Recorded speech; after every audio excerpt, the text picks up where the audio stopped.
In the city where continents meet, where centuries fold into each narrow street, a sculptor learned to translate history into form.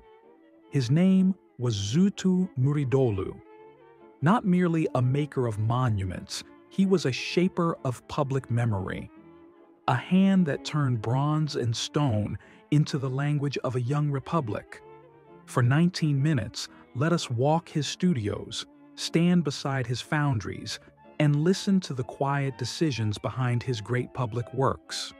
We will focus on the heart of his practice, sculpture, its materials, methods, and the meanings those forms carry.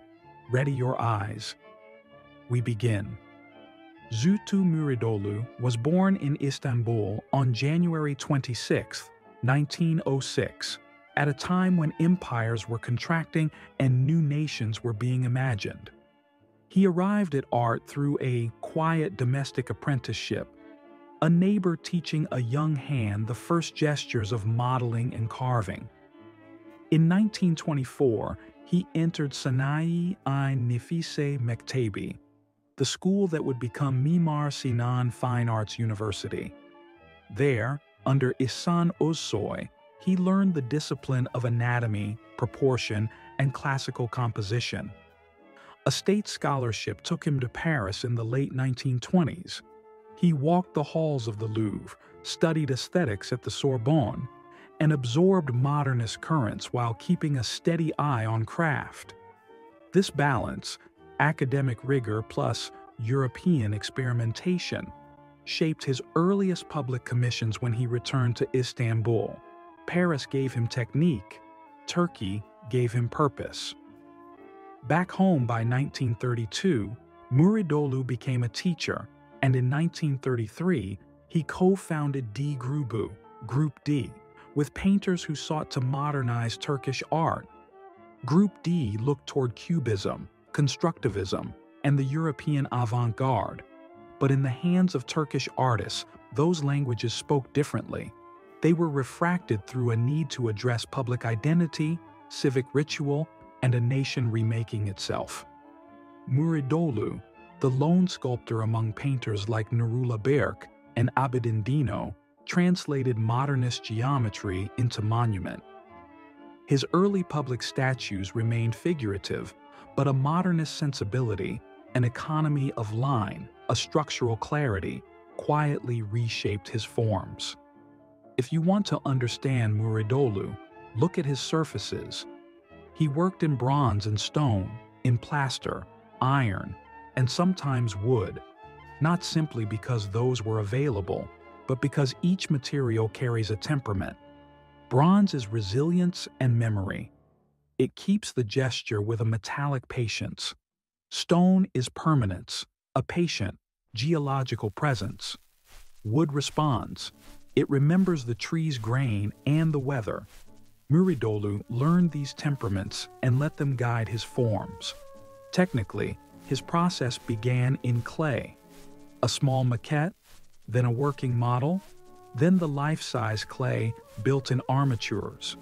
For bronze works, he used the lost wax method, a long, exacting ritual: mold, wax, investment, melt, cast, chase, patinate. Each step can correct or betray intention. His monumental figures were not simply enlarged portraits. He thought about scale as a rhetorical device. A figure raised on a high pylon invites ceremony. A group of reliefs along a staircase narrates history in sequence. In his Anıtkabir reliefs, for example, simplified, vigorous figures read from a distance as bold, decisive shapes, and up close, the carved planes reveal the hand's insistence. Another constant in his practice was spatial economy. He balanced solid mass with void, carving negative spaces that breathe. This is clearest in his later experiments with wood branch assemblages and open metalwork, works that let air and light pass through, transforming sculpture into inhabited space. And then there was patina, that surface alchemy. For bronze, he chose colors that tuned the work to its setting: greened, urbane, or warm brown. For stone, He left tool marks that betrayed the labor. These decisions make his works talk to their cities. Above all, Müridoğlu treated public sculpture as conversation, between material and viewer, between past and present, between state ritual and private feeling. Now we turn to specific works. Each is a lesson in how form, sight, and memory converge. First, the Barbaros Hayreddin Pasha Monument in Beşiktaş, 1944, a collaboration with Ali Hadi Bara.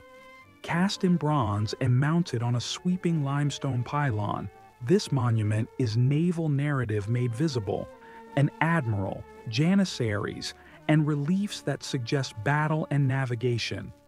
Observe the composition. The central figure is slightly larger than life, leaning forward in command. The flanking figures and carved narrative panels turn the monument into a storybook of imperial seamanship, yet executed with modern monumentality, not academic finery. Second, Zonguldak's dual equestrian monuments of 1946, Atatürk and İnönü. These statues speak to civic theater, the rearing horse, the draped coat, the upward angle of gaze. Scale here equals authority.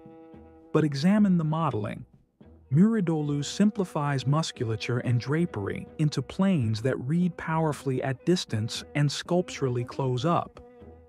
Third, one of his most nationally significant contributions, the reliefs at Anıtkabir, particularly the Battle of Dumlupınar panel.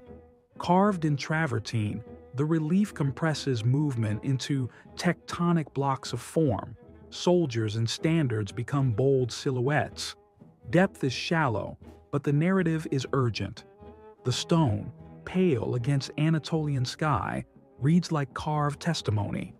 Fourth, the later Atatürk monuments, Büyükada, 1965, Muş, 1965, more contemplative, civilian in tone. These works turn from martial drama to forward-looking civic dignity. Here Müridoğlu uses restraint, simplified costume, calm posture, and uncluttered bases that integrate the statue into the square. Across these works, two things recur: a mastery of public scale and a consistent respect for the civic imagination. Müridoğlu knew how a monument functions in daily life, not only for ceremony, but as a presence you pass each morning, a shape that helps you remember who you are. Müridoğlu's studio was also an academy. He taught at the Istanbul Academy for decades, led the sculpture department, and founded a wood workshop that encouraged experiment. He shaped generations of Turkish sculptors, passing on both technique and a commitment to public art. His exhibitions range from academy salons to state shows.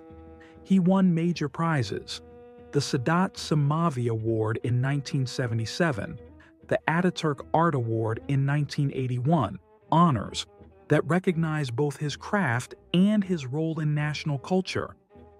But for Müridoğlu, recognition was not merely institutional.